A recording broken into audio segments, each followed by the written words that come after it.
అందరికీ నమస్కారం ఫ్రెండ్స్. శిఖర్ ధవన్, రోహిత్ శర్మ ఎంత మంచి ఫ్రెండ్స్ మనందరికీ తెలిసిన విషయమే.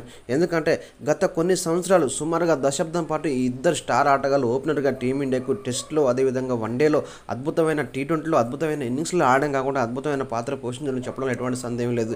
ఇక ఈ క్రమంలో ఈ ఐపీఎల్లో పంజాబ్ తరపున కెప్టెన్గా ఉన్నటువంటి శిఖర్ ధవన్ మధ్యలో గాయంకరంగా కొన్ని మ్యాచ్లు ఆడలేదు. అదేవిధంగా ఈసారి ముంబై తరపున కెప్టెన్గా ఉన్నటువంటి రోహిత్ శర్మ ఈసారి కెప్టెన్గా చేయకపోవడం అభిమానులు తీవ్ర నిరాశ గురిచేసింది. ఇక ఈ క్రమంలో ఈ రెండు జట్లు కూడా ప్లే ఆఫ్ నుంచి నిష్క్రమించడం జరిగింది.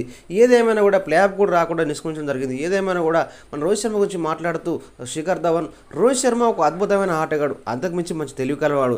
ఇప్పటివరకు టీ20 వరల్డ్ కప్లో 8 వరల్డ్ కప్లో ఆడి రికార్డు సృష్టించినటువంటి ఆటగాడు రోహిత్ శర్మ. అయితే టీ20 వరల్డ్ కప్ జూన్ 5 నుంచి స్టార్ట్ అయ్యే మ్యాచ్లో తను తప్పకుండా రాణిస్తారని చెప్పి నమ్మకం వ్యక్తం చేస్తున్నాడు శిఖర్ ధవన్.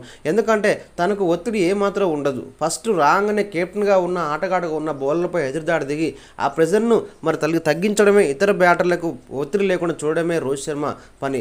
ఇదే యొక్క స్టార్టర్స్ని 2023 వరల్డ్ కప్లో తప్పకుండా తను ఆ యొక్క స్టాటిస్టిక్ను ఉపయోగించి తప్పకుండా విజయవంతం అయ్యాడని చెప్పడంలో ఎటువంటి సందేహం లేదు. అందుకనే వరల్డ్ కప్లో 11 మ్యాచ్లు విజయం సాధించి ఫైనల్లో మరి కప్పు మిస్ అయినా కూడా రోహిత్ శర్మ ఆట విషయాల్లో మాత్రం మరి అద్భుతమైన ఆట ఆడడం ఎటువంటి సందేహం లేదు. ఎందుకంటే తను టేబుల్ 2 స్కోరర్గా ఉన్నటువంటి టీమిండియా తరపున విరాట్ కోహ్లీ తర్వాత టేబుల్ 2 స్కోరర్గా ఉన్నటువంటి మనందరూ తెలిసిన విషయమే.